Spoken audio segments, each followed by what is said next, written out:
होंगे। और कहीं ना कहीं प्यारे बच्चे आप अपनी इंग्लिश क्लास का इंतजार कर रहे थे। यहाँ मेरे प्यारे बच्चों आपका इंतजार खत्म होता है। हम दीपक शर्मा एक बार तहे दिल से सारे प्यारे बच्चों का बहुत बहुत स्वागत करते हैं आपके अपने प्यारे से प्लेटफॉर्म पे, टारगेट बोर्ड पे।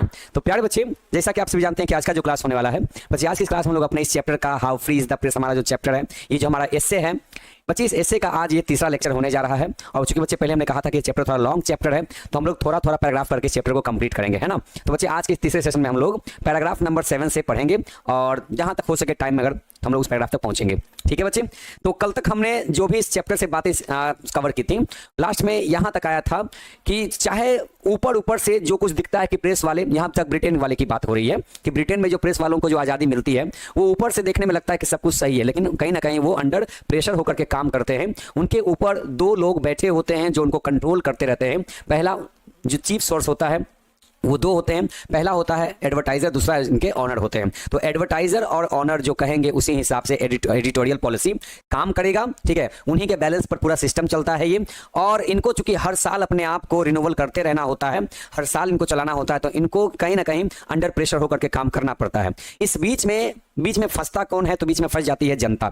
जो पब्लिक है उसे तो समझ ही नहीं आ पाता है कि जो न्यूज़ सामने चल रहा है वो हकीकत में भी है कि नहीं है। बस जनता को चाहिए सनसनीखेज, जनता को चाहिए बस सेंसेशनल हेडलाइंस चाहिए, उनको बस पढ़ने में अच्छा लगना चाहिए, बाकी इसके पीछे का डार्क ट्रूथ क्या है उससे मतलब नहीं रहता है ना।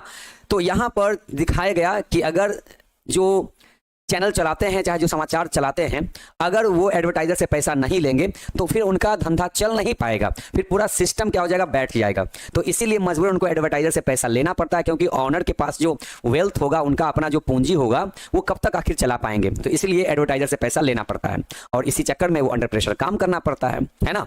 तो आइए बच्चे, कल तक हमने पैराग्राफ नंबर 6 तक कंप्लीट किया था और पैराग्राफ नंबर 7 से हमने स्टार्ट करना है आज, ठीक है। चलिए, हालांकि 7 के कुछ लाइंस हमने आपको बता दिया था, 7 के हमने कुछ लाइंस आपको हमने बता दिया था, कुछ लाइंस को। और लिए बच्चे 7th का ये लास्ट पैराग्राफ हमने बताया था, 7th में जो कुछ लाइंस थे हमने बताया था, ठीक है। चलिए, अब यहाँ बच्चे, यहाँ तक हमने चीज़ों को पढ़ा दिया था कि पब्लिक को कुछ पता ही नहीं होता है कि इसके पीछे का जो पक्षपात हो रहा है उनके साथ में, कि जो चीज़ें हैं वो सही है कि नहीं है, ये सब से उनको कोई मतलब नहीं रह जाता है फिर, है ना। अब इसी बात को देखिए बच्चे, कल हमने कहा था कि जो इनके ऊपर जो कंट्रोल करने वाले बैठे हुए हैं ना, वो कैसे कैसे चीज़ों को कंट्रोल करते हैं, हम लोग आज के इस क्लास में पढ़ने वाले हैं, ठीक है। तो प्यारे बच्चे यहाँ देखिएगा, अब आगे बच्चे सुनिएगा, कल तक हमने यहाँ तक चीज़ों को डिस्कस कर दिया था। अब आइए आगे के लाइंस को हम लोग यहाँ से पढ़ते हैं और उसके बारे में डिस्कशन करते चलते हैं, ठीक है बच्चे। आज का जो क्लास है वो लेट इसलिए हो गया था, हम लेट नहीं हुए हैं, हम तो हमेशा, हम तो भाई, हमारा क्लास तो सुबह 7 बजे से होता है, तो हम तो भाई स्टूडियो में पहले से आके बैठे होते हैं। अभी देखिए जस्ट हमने 7 से 8 क्लास लिया है 11th वाले का, और 8:15 से आप लोगों क्लास चलता है, लेकिन आज लेट हो गया। क्यों? क्योंकि जहां पर क्लिक होता है गो लाइव का, वो क्लिक करने पर किन्हीं और का वीडियो चल जा रहा था, तो थोड़ा सा टेक्निकल इश्यू की वजह से क्लास आपका लेट हो गया, ठीक है। हाँ, हम बच्चे लेट नहीं होते, हम तो हमेशा यहीं पर रहते हैं ना, क्लास से हम लोग आधा घंटा पहले स्टूडियो में पहुंचे रहते हैं ताकि क्लास लेट ना हो। लेकिन कभी कभी नेटवर्क इशू ऐसा हो जाता है ना, नेटवर्क को क्या कहा जा सकता है, ये तो अपने हाथ में है ही नहीं। ओके, आइए आगे बढ़ते हैं बच्चे। यहाँ देखिए, ये जो लाइंस दिया गया कि unless he is exceptionally shrewd, exceptionally cynical और of exceptionally resolute and independent mind, he can scarcely help being influenced and having his vote influenced, and it is odds that he will never realize the nature of the pressure brought to bear upon him। जनता के बारे में ये paragraph लिखा गया कि जनता को जब कुछ पता ही नहीं होता है, उनमें से वैसे कुछ जनता, जब तक जनता ज्यादा बुद्धि वाली नहीं होगी, श्रूड का मतलब होता है दिमाग से तेज, अपनी बुद्धि का यूज करना, जब तक जनता खुद की बुद्धि का इस्तेमाल नहीं करेगी, जब तक जनता किसी चीज को निंदा करना नहीं सीखेगी, जब तक उसका आलोचना करना नहीं सीखेगी ना, तब तक उनको इसके पीछे का हकीकत पता ही नहीं चल पाएगा। तो जो जनता इसके पीछे जागरूकता के साथ में काम करते हैं, जनता इसके पीछे की हकीकत जानना चाहती है, वही जनता जान पाती है, बाकी सब के सब ऐसे ही रह जाते हैं। ओके, मतलब अगर जो जनता श्रूड है, जो सिनिकल है, सिनिकल बोलने का मतलब कि वो निंदा कर सकती है किसी भी न्यूज को, वो इंडिपेंडेंट माइंड है, उनके ऊपर कोई अपनी बुद्धि थोप नहीं सकता है, जो स्वतंत्र हैं अपने दिमाग से भी, अपनी बुद्धि से, जो सोच सकते हैं, जो समझ सकते हैं, जो किसी का आलोचना कर सकते हैं, है ना, तो उनके ऊपर वो प्रभाव छोड़ सकते हैं अपना, वो है ना। And having his vote influence, तभी उनका प्रभाव दिखेगा और तभी उनके वोट का भी प्रभाव दिखेगा। And it is odds that he will never realize, और सबसे अजीब बात तो ये हो जाती है, सबसे ऑड बात तो ये हो जाती है कि उनको कभी एहसास ही नहीं हो पाता है कि the nature of the press brought to bear upon him, कि भाई कि जो न्यूज वाले हैं वो किस प्रेशर में काम कर रहे हैं, ठीक है, क्या उनके साथ हो रहा है, उनको हकीकत दिखाया जा रहा है कि नहीं दिखाया जा रहा जनता को, ये उनको कभी एहसास नहीं हो पाता है। अब इस बात को देखिए बच्चे, यहां पर ऐसे इसका लिखा गया। अभी बच्चे हम लोग पैराग्राफ नंबर 7 पढ़ रहे हैं, अभी हम लोग पैराग्राफ नंबर 7 पढ़ रहे हैं, ठीक है। जब तक कोई व्यक्ति असाधारण रूप से चतुर, असाधारण रूप से निंदक मतलब सिनिकल मतलब निंदा करने वाला, ठीक है, या असाधारण रूप से दृढ़ और स्वतंत्र सोच वाला ना हो, तब तक वो प्रभावित हुए बिना नहीं रह सकता और उसका वोट भी प्रभावित हुए बिना नहीं रह सकता है। और संभवतः ऐसा माना जाता है कि वह कभी यह महसूस भी नहीं कर पाएगा कि उस पर किस प्रकार का दबाव डाला गया है। मतलब उसको जो न्यूज दिखाया गया तो जनता को जबरदस्ती उस न्यूज को पढ़ना पड़ जाता है ना। उन्हीं में से कोई जनता जो भाई आवाज उठाती है तो उसके पीछे का हकीकत जान पाती है, अदरवाइज सब तो न्यूज पढ़ के सिर्फ मजा लेके रह जाते हैं। आगे कहते हैं कि he still more serious because more subtle than the control applied to individual papers by various kinds of interest is the control and censorship exercised by the press upon the news and opinions which it disseminates। अब यहां देखिए क्या कहा गया है, यहां पर वही बात है कि यहां पर जिसके हाथ में कंट्रोल है तो जिसके हित में है उसी के हाथ में कंट्रोल रहेगा, उसी के हाथ में सेंसरशिप रहेगा। और ये सब दोनों किसके हाथ में है, तो ये भाई प्रेस वाले के हाथ में है कि अगर हमारे ऑनर और हमारे जो क्या नाम उनका है एडवर्टाइजर, अगर उन दोनों के इंटरेस्ट में बातें रहेंगी तो ठीक है, वो जो चाहेंगे उसी हिसाब से भाई उनका ओपिनियन जो रहेगा उसी विचार को दिखाया जाएगा। ओके, अब यहां पर कहते हैं कि यह और भी अधिक गंभीर है, ये मामला और ज्यादा सीरियस हो जाता है क्योंकि यह अधिक सूक्ष्म मतलब अदृश्य या कठिनता से समझ में आने वाला है। कुछ समाचार को इस तरीके से पेश किया जाता है कि जनता को भाई सेंटेंस ही समझ में नहीं आता कि बोलना क्या चाह रहा है।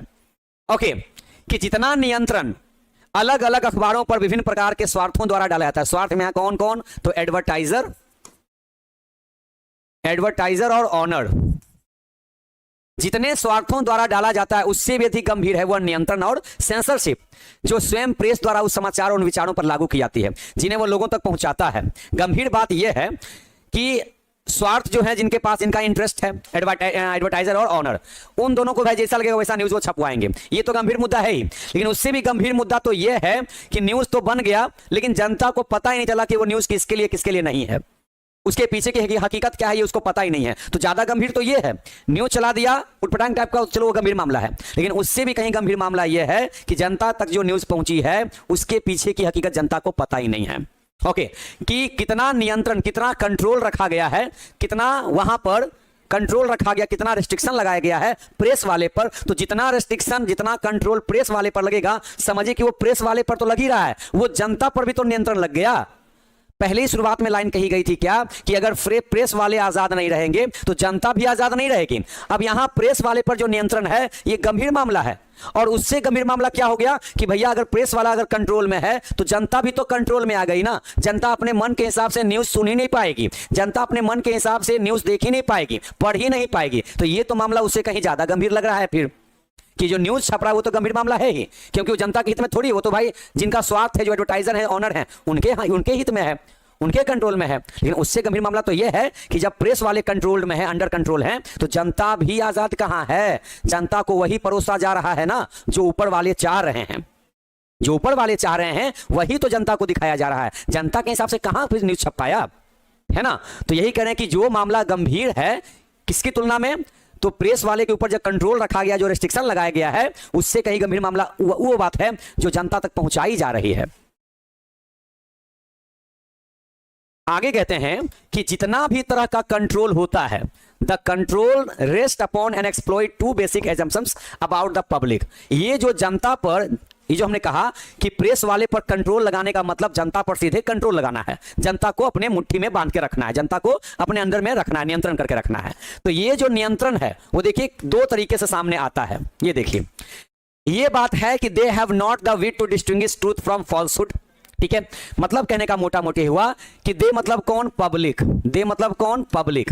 जो जनता है उनके पास इतनी बुद्धि तो नहीं है, इतनी बुद्धि नहीं है, सॉरी मेरे मुंह से बात निकालने के लिए, ये हम नहीं कह रहे बच्चे, ये लाइन यहाँ पे लिखा गया, जनता में हम लोग सब यहाँ पर आ गए हैं। तो ऐसा नहीं कि हम आप लोगों को ऐसा कुछ कह रहे हैं या अपने समाज के लोगों को ऐसा हम कह रहे हैं। यहाँ बच्चे राइटर ने कहा अपने ब्रिटेन के लोगों के बारे में कि दे पब्लिक, अगर न्यूज वाले के जो मालिक हैं एडवर्टाइजर और ऑनर, अगर वे दोनों मिल करके अपने अंडर प्रेस में जो काम कर रहे हैं छापने वाले, उसको अगर कंट्रोल करके रखे हुए हैं, इसका मतलब जनता को कंट्रोल करके रखे हुए हैं। तो कोई किसी को कंट्रोल कैसे कर सकता है, कोई किसको कंट्रोल कब कर पाता है? इसका मतलब जनता खुद में अपनी बुद्धि नहीं लगा पा रही है।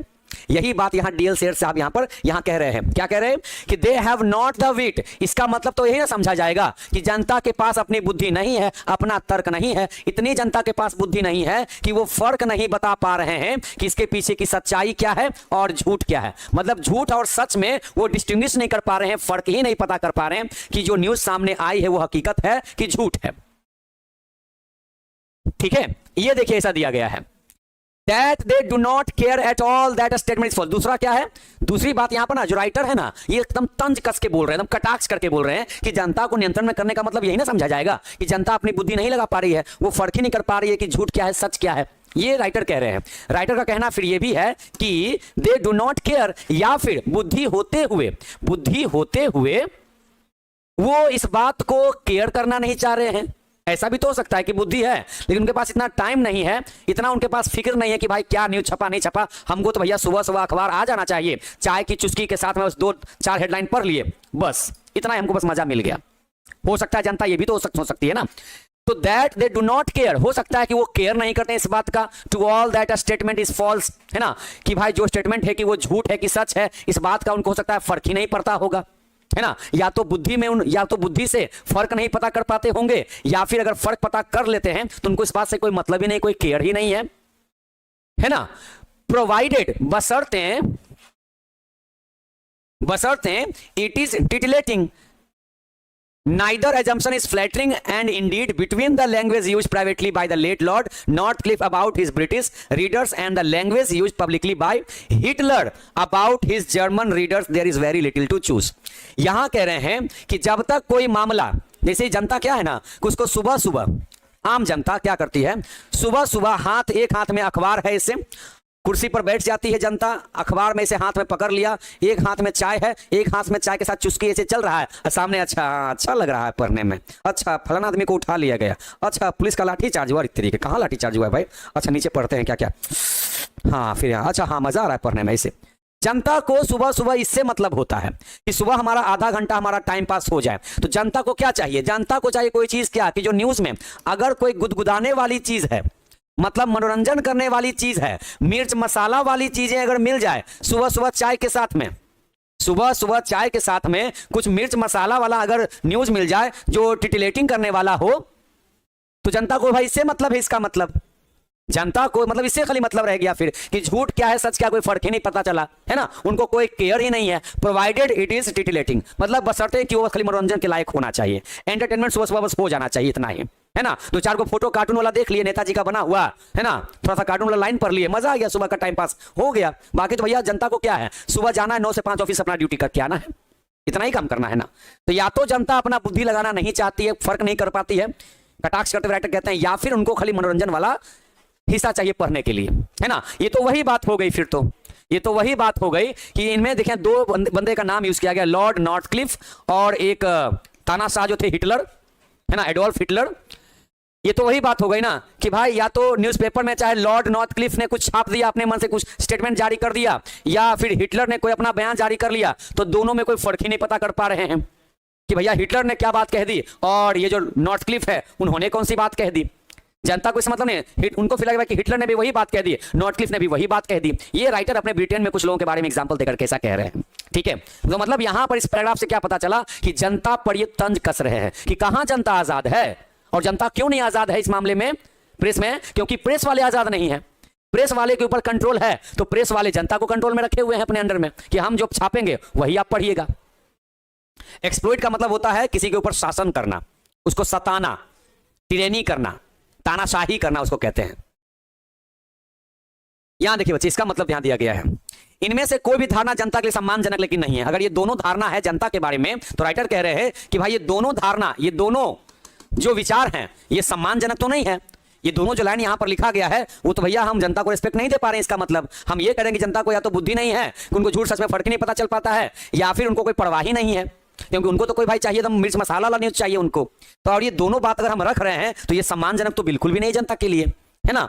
असल में जो भाषा स्वर्गीय लॉर्ड नॉर्थक्लिफ अपने ब्रिटिश पाठकों के बारे में निजी रूप से इस्तेमाल करते थे, मतलब कोई लॉर्ड नॉर्थक्लिफ नाम के बंदे थे जो अब ब्रिटेन के रहने वाले थे और वे कुछ चीजों को न्यूज में छापते थे, ठीक है। तो अपने ब्रिटिश पाठकों के बारे में निजी रूप से इस्तेमाल करते थे, और जो भाषा हिटलर अपने जर्मन पाठकों के बारे में सार्वजनिक रूप से इस्तेमाल करते थे उनमें कोई खास अंतर ही नहीं। ये तो वही बात हो गई कि लॉर्ड नॉर्थक्लिफ ने जो बात कही, लगता था कि भाई एडोल्फ हिटलर ने कही, और एडोल्फ हिटलर ने जो बात कही वही लॉर्ड नॉर्थक्लिफ ने कही। तो जनता तो भाई फर्क ही समझ नहीं पाती थी कि किसने क्या कहा, किसने सही कहा, किसने गलत कहा।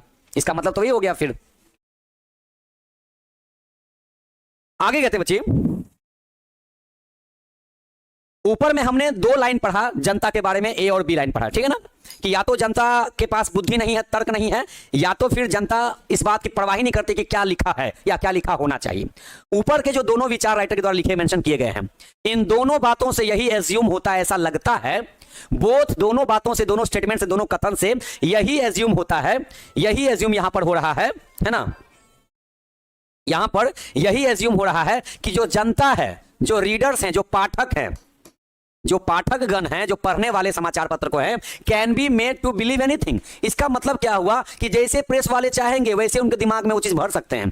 मतलब इन दोनों बातों से तो यही लगता है कि जनता को हम जैसे भी चाहें उनको वैसे विश्वास दिला सकते हैं। उनको हम कहेंगे कि देखो ऐसा हुआ है, तो जनता पढ़ के खुश, हाँ हाँ ऐसा लगता है हुआ है, छपा हुआ है तो मतलब हुआ ही हुआ होगा ना, ऐसे। तो इसका मतलब जनता को हम कुछ भी बिलीव करा सकते हैं लिख लिख करके, है ना।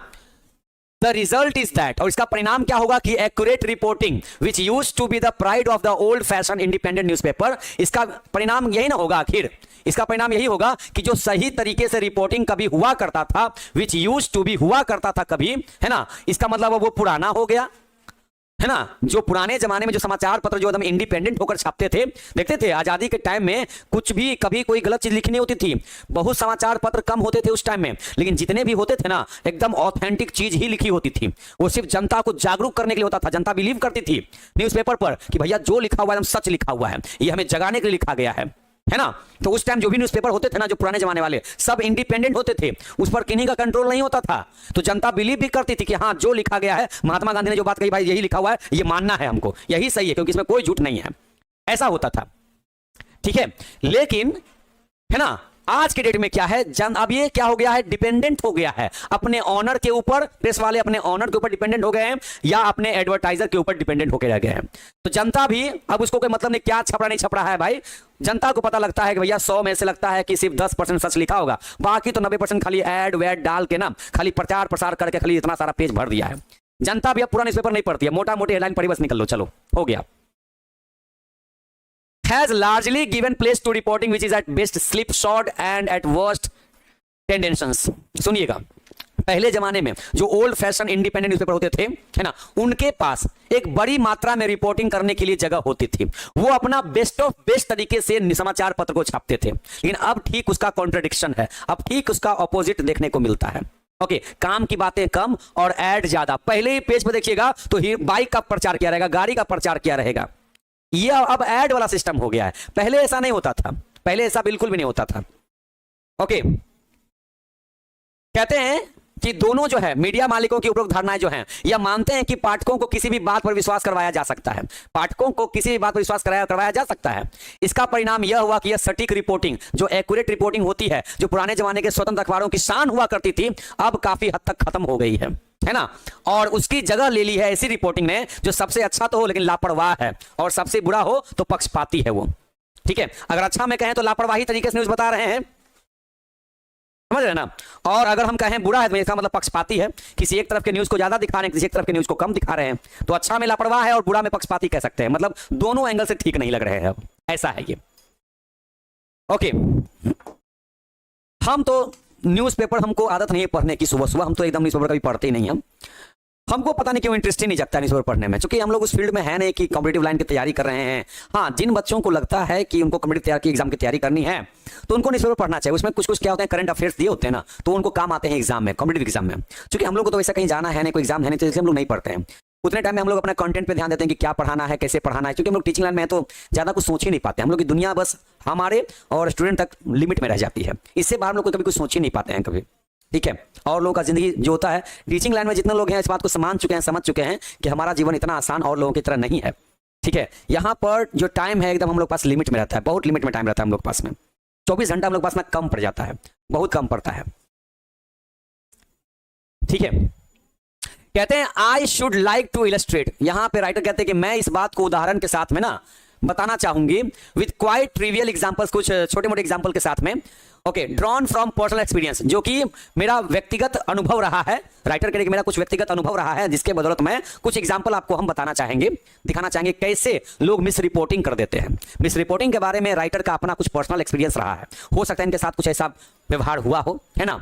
द वेरियस वेज बाय, बहुत सारे ऐसे तरीके होते हैं, बाय विच, जिसके द्वारा बोथ फैक्ट एंड ओपिनियन, सच्चाई और जो विचार होते हैं, इनको ना तोड़ मरोड़ के पेश किया जाता है, डिस्टोर्ट कर दिया जाता है। कि मतलब जो समाचार दिखाना चाहिए ना उसको बताएगा, लेकिन कहेगा कि देखो कान ऐसे छू सकते हैं, कहेगा नहीं कान ऐसे करके छूना है, ऐसे करके इसको, इसके नाक छू के दिखाओ, नाक छू के दिखा, नाक हम छू सकते हैं, देखिए नाक कैसे छूते हैं। तो एक बोला ऐसे नाक छू सकते हैं, कहता देखिए ना हम ऐसे नाक को छू सकते हैं, हमसे तो भी नहीं हो रहा है ऐसे। इस चीज को बोलते हैं डिस्टॉर्ट करना, कहते हैं मतलब दिखाएंगे लेकिन तोड़ मरोड़ के पेश करेंगे उसको, ताकि उतने देर तक उनका क्या हो सके, चैनल चल सके, व्यूज जा सके। आजकल तो व्यूज का जमाना आ चुका है ना, चीजें क्या उसे मतलब नहीं, बस भैया व्यूज जाना चाहिए हमारा, है ना।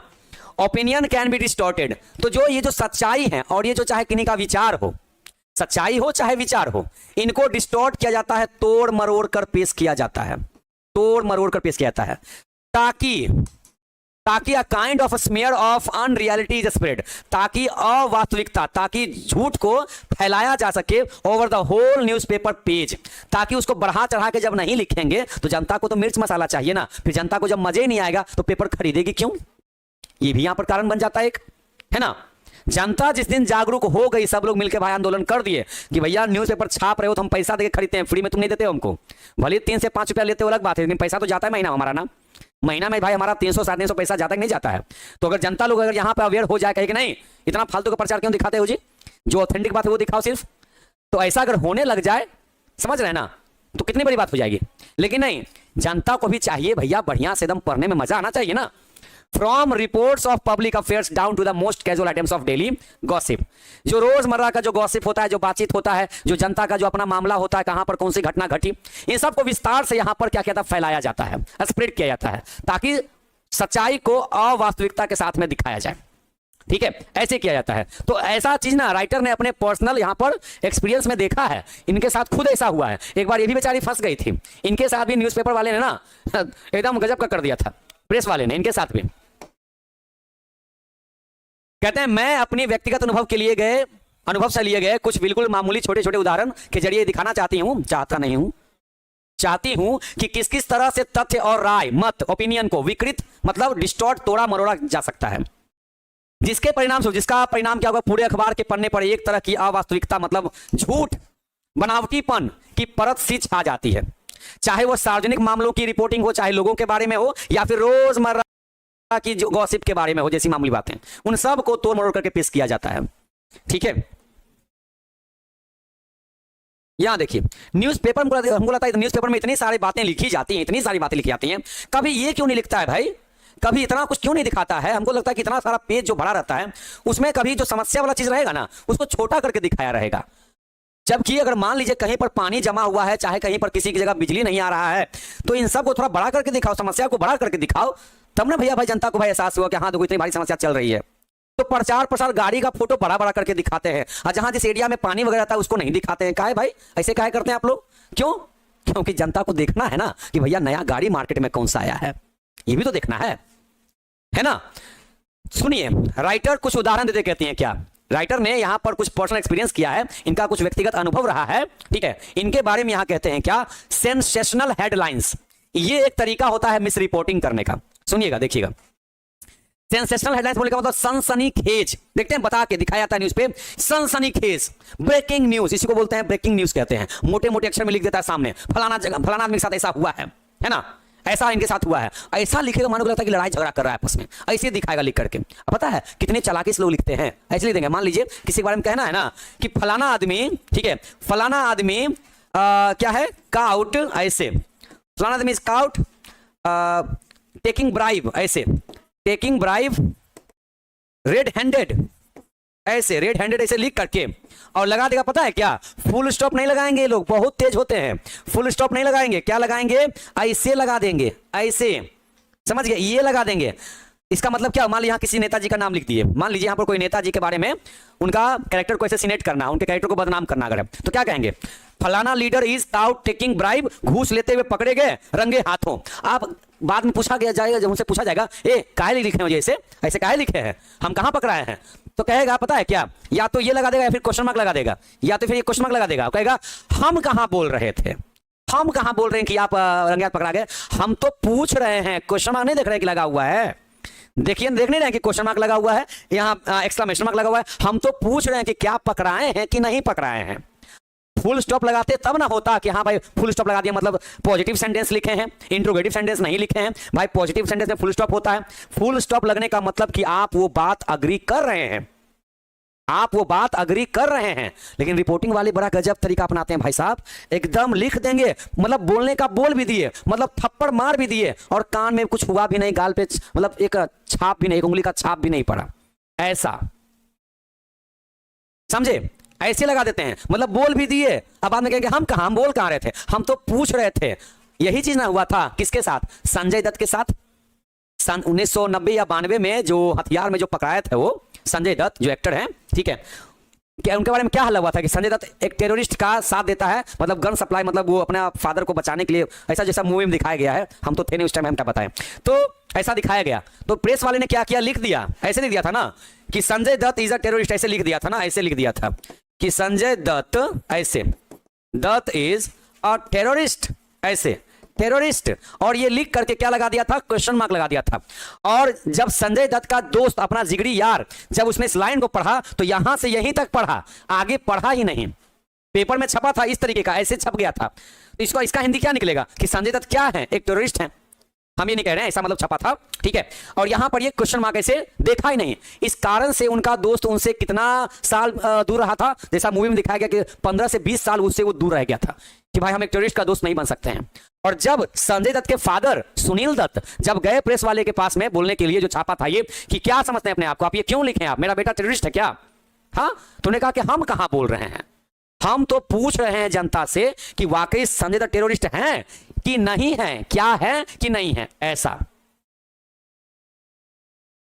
समझे, ऐसा लगा देते हैं ये लोग।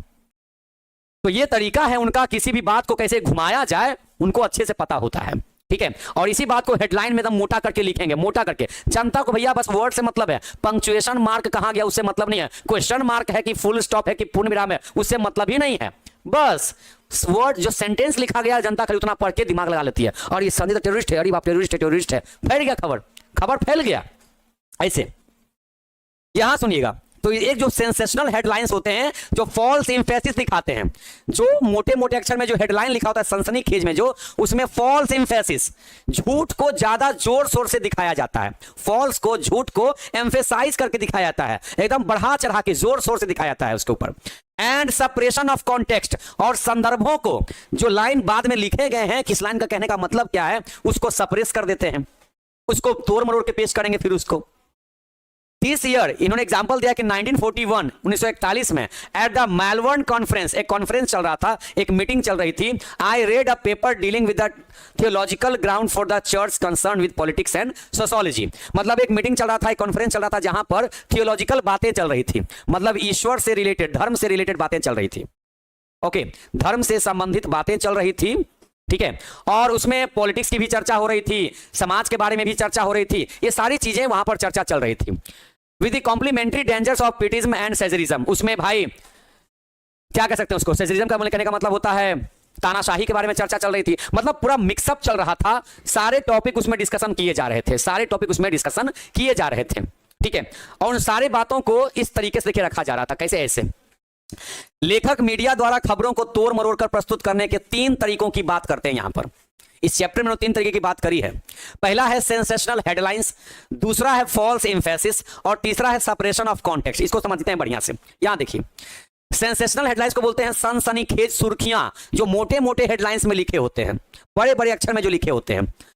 असली मुद्दे को भुलाकर किसी छोटी बात को बड़ा बनाकर चौंकाने वाली हेडलाइन बनाना, उसको कहते हैं सेंसेशनल हेडलाइंस बनाना कहते हैं। मतलब असली मुद्दे को भूल गए और छोटी बात को बड़ा बना करके चौंकाने वाली हेडलाइन बना करके लोगों को पेश करते हैं ताकि जनता को पढ़ने में अच्छा लगे। फॉल्स एम्फेसिस, जैसे मान लीजिए किसी के घर में इतना को सांप निकला, छोटा सा पतला सा सांप निकला, समझ गए, पतला सांप निकला, और क्या बोला वहां के भाई कुछ लोग क्या किए उसको, है ना, उससे डर गए, बाहर घर से आ गए सांप को देखकर, मान लीजिए एग्जाम्पल, क्या दिखाएगा रिपोर्ट में उसको, अरे उसके घर में धामिन सांप निकला था, गेहूं सांप निकला था, इतना मोटा था, ऐसे ऐसे कर रहा था, लगा के ना कि आदमी को दम निकल जाएगा, ऐसे बता रहा था। और ये चीज को दिखाने में जब ऐसे जब न्यूज जब छापेगा तो जनता को भाई मजा आएगा पढ़ने में ना, फिर जब सुनने में इतना मजा तो पढ़ने में तो और ज्यादा मजा आएगा ना फिर, है ना। तो ये जो होता है सेंसेशनल हेडलाइंस वहां पर कि असली मुद्दे को भूल गए भैया कि सांप आखिर कैसे आया, ये बात की बात है। ये नहीं बता रहे हैं कि जहां बंदे का घर है आसपास पानी जमा हुआ है, बारिश में वहां पर रोड के किनारे पूरा पानी जम जाता है, खेत में पानी आ जाता है, तो वहां पर सांप ज्यादा तैरने लग जाता है तो घर में घुस जाता है, ये बात तो भूल गए। बस ये बता रहे हैं कितना बड़ा सांप निकला था, ऐसे ऐसे कर रहा था, इसमें आ जाते हैं। इसको दिखा रहे हैं कितना बड़ा सांप देखा गया उसके घर में, क्यों देखा गया, कैसे देखा गया, क्या कारण था दिखने का सांप का घर में कोई सांप पाल के रखेगा जी, नहीं ना। तो कहां से आया, बगल में पानी जमा रहता है, इतना इतना कचरा रहता है तो साफ नहीं करवा सकते, ये नहीं दिखा सकते कि हाँ बगल में कचरा है इसको साफ कराया जाए ताकि आसपास के इलाके में सांप ज्यादा ना दिखे, ये नहीं बता सकते। लेकिन नहीं, ऐसे बताएंगे कि बस जनता को पढ़ने में मजा आना चाहिए, समस्या दिखाएंगे तो भाई तो सवाल ना उठ जाएगा फिर नेताजी पर। फॉल्स एम्फेसिस, झूठा जोर लगाते हैं किसी बात को, एकदम झूठ पे एकदम जोर लगा के दिखाएंगे, जो सच्चाई उसको नहीं, जो झूठ है उसको दिखाएंगे जोर शोर से। फॉल्स एम्फेसिस, किसी खबर के एक हिस्से को, ध्यान रखिए, किसी खबर, कोई खबर छप गई उसके एक पार्ट को जरूरत से ज्यादा महत्व दे देते हैं, उसी बात को सांप निकला सांप निकला सांप निकला, एक खबर को ज्यादा महत्व देना ताकि पाठकों का ध्यान उस दिशा में मोड़ा जा सके, भले ही वह बात मुख्य विषय ना हो। सांप निकला उसे मुख्य विषय क्या होगी जी, सांप तो निकलते रहता है, क्यों निकला, कहां से निकला, कैसे आ गया घर में, इस बात को क्या किया गया, पाठक का ध्यान भटका दिया गया कि अरे बगल में कचरा रहता है ना, तो कचरा अगर हट जाएगा तो ठीक है, उस बात को नहीं दिखाया जाएगा, नहीं, सांप निकला इस बात को मुख्य विषय बना करके डाल दिया गया, जो कि मुख्य विषय नहीं है। सांप तो है भाई, तो दिखेगा ही। तीसरा देखिए बच्चे तरीका है रिपोर्टिंग गलत करने का। देखिए पहला क्या होगा, सेंसेशनल हेडलाइंस, यहां इसमें भी देखिए दिखाया जाता है, फॉल्स एम्फेसिस किया जाता है, झूठा जोर दिखाया जाता है, सप्रेशन ऑफ कॉन्टेक्स्ट, संदर्भ को क्या करते हैं, छिपा लेते हैं, जो एक्चुअल बात है उसी को हाइड कर लेते हैं। किसी बयान, कोई भी जो छपी है या जो फैक्ट्स हैं, जो तथ्य हैं, को उसके मूल संदर्भ से काट कर, मतलब यहां मिलता जुलता सेम चीज है, उसको इस तरह से पेश करना कि उसका अर्थ ही बदल जाए, ठीक है, उसका अर्थ ही बदल दिया जाता है। मतलब मान लो किसी ने कुछ बात कही ना, तो उसको उसी स्टाइल में बोल करके ना बात को भटका दिया गया, इसको कहते हैं सेपरेशन ऑफ कॉन्टेक्स्ट, मतलब संदर्भ को छिपा दिया गया, समझ गए, जानते हैं ना, ऐसे किसी बात को घुमाया फिराया जाता है, किसी बात को इसे घुमा करके पेश किया जाता है कि नहीं है, हाँ ऐसे दिखाया जाता है। इसके बाद लेखक 1941 के मेलबर्न सम्मेलन में अपने द्वारा पढ़े गए गंभीर और विचारशील लेख का जिक्र करते हैं। हमने कहा कि राइटर के साथ भी ऐसी घटना घट चुकी है, एक बार राइटर भी कुछ अपना ओपिनियन दिए थे न्यूज वाले के पास में, रिपोर्टर के पास में, और रिपोर्टर ने क्या किया, उस बात को ऐसे घुमा दिया मानो कि राइटर ने कुछ और कह दिया हो, ऐसे घुमा दिया था। इसके बाद लेखक 1941 के मेलबर्न सम्मेलन में अपने द्वारा पढ़े गए गंभीर और विचारशील लेख का जिक्र करते हैं। उन्होंने इस लेख में धार्मिक विचारों को राजनीति और समाज से जोड़ने की बात की थी। राइटर ने कॉन्फ्रेंस में एक टॉपिक डिस्कशन किया था जिसमें उन्होंने धार्मिक विचारों को, मतलब चर्च में जो बात कही जाती है, क्रिश्चियन थे ना ये, तो चर्च जाते थे, तो धार्मिक विचारों को राजनीति और समाज से जोड़ने की बात की थी कि जो हम धर्म में जो कुछ हमको सिखाया जाता है, उस धर्म में जो कुछ बातें हम सीखते हैं उसको हम पॉलिटिकली, राजनीति तौर पे और समाज के साथ उसको हम जोड़ सकते हैं, जो अच्छी बातें हैं, है ना।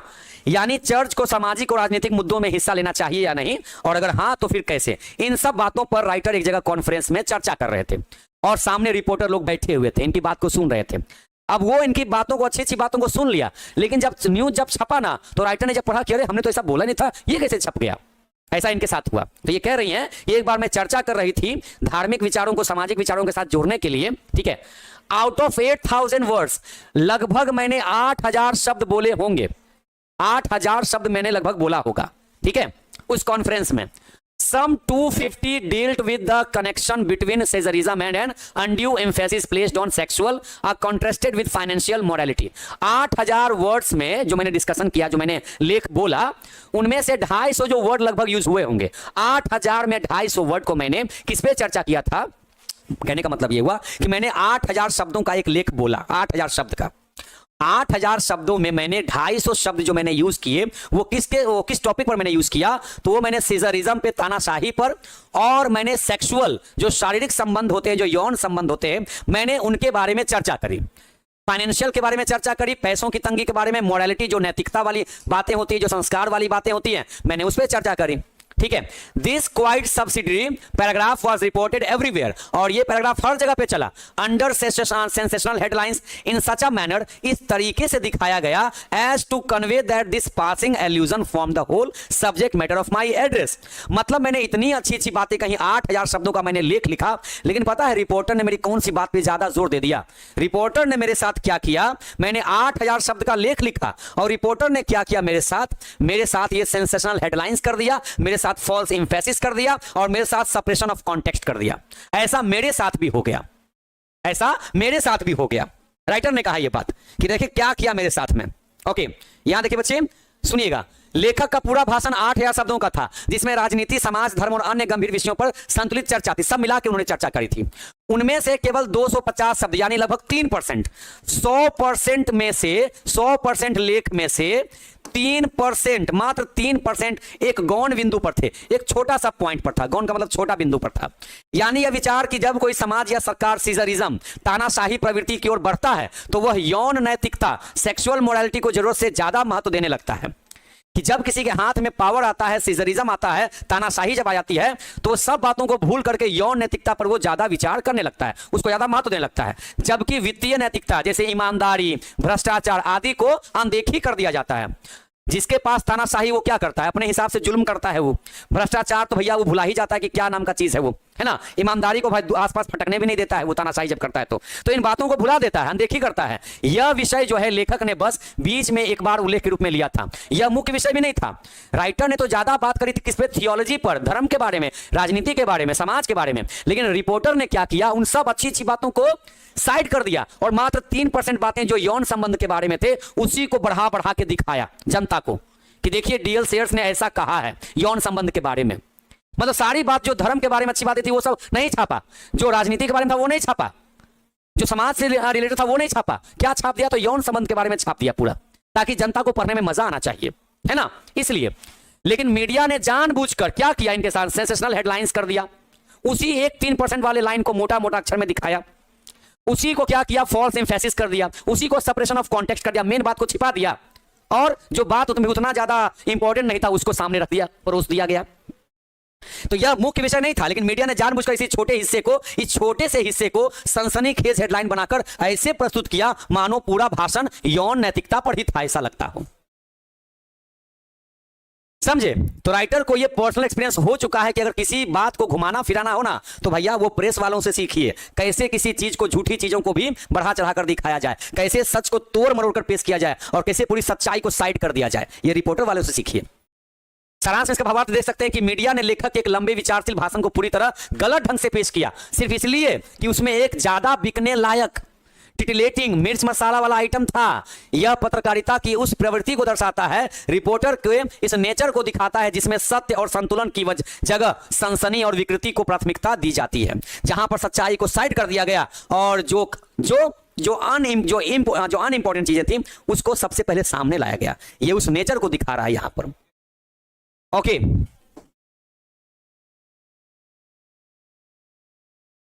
समझे बच्चे? चलिए, यहां तक चीजें हमने पढ़ी, थोड़ा सा और पढ़ लेते हैं। कहते हैं out of 8000 words about theology, धर्म से रिलेटेड लगभग 8000 शब्द कहे गए थे। The reporters picked the only one which they presumed their readers capable of understanding. लेकिन रिपोर्टर ने उन्हीं सारे इस लाइनों को चुना जो उनके रीडर्स को पढ़ने में अच्छा लगता हो, है ना। To wit fornication, you the reader will appreciate the compliment, ताकि इस फॉर्निकेशन के बारे में पढ़ने में ना उनको मजा आना चाहिए। फॉर्निकेशन का मतलब यौन संबंध के बारे में उनको पढ़ने में मजा है। You the reader will appreciate the compliment, I will however add for you comfort that this report was not made as you might will suppose by a pressman from your favorite paper especially selected for his understanding of ecclesiastical affairs। Okay, कहने का मतलब यहां बच्चे लिखा गया कि लेखक कहते हैं कि उनके पूरे धार्मिक भाषण में कई जटिल गहरे विचार थे, लेकिन पत्रकारों ने क्या किया, उसमें से केवल फॉर्निकेशन मतलब यौन संबंध का मुद्दा उठाया, क्योंकि उन्हें लगा कि जनता केवल यही समझ सकती है, जनता को तो ज्यादा बुद्धि है नहीं।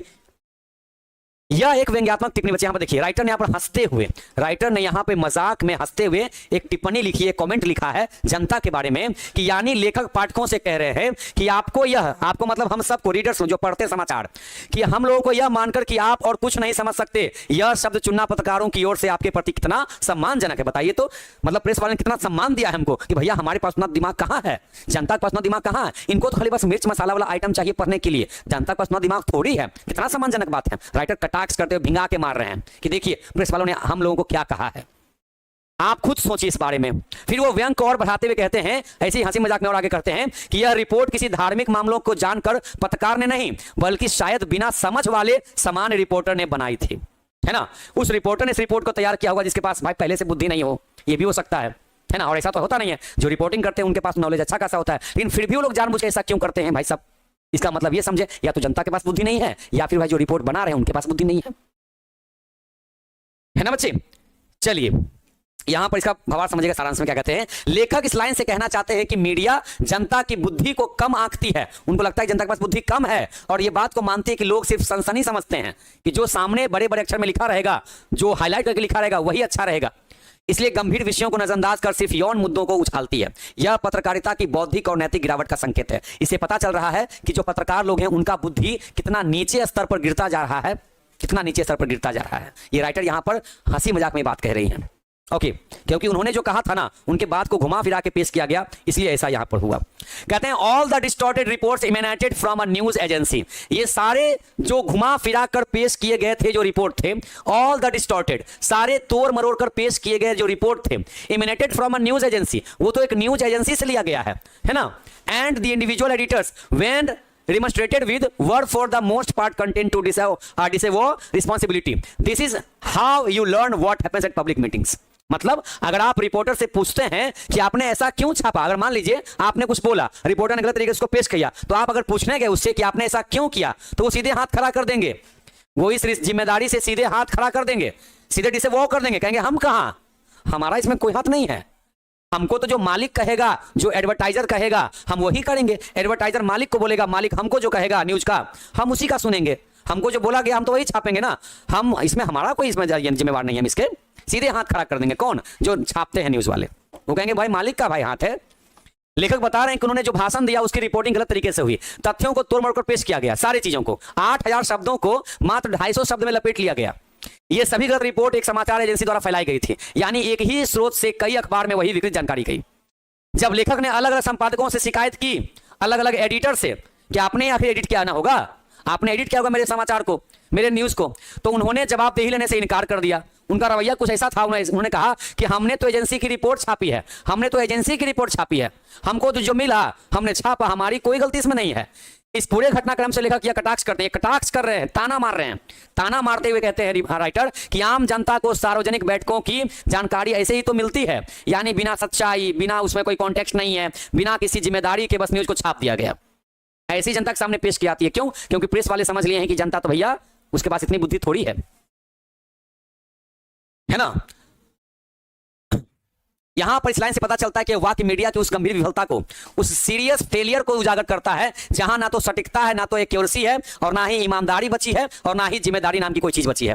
एक स्रोत से निकली गलत सूचना कई अखबारों में फैला दी जाती है, और जब सवाल किया जाए तो हर कोई कहता है हम दोषी नहीं हैं। परिणाम इसका यह होता है कि जनता को जो जानकारी मिलती है वो या तो अक्सर झूठ होता है या उनका पढ़ा हुआ भ्रम होता है।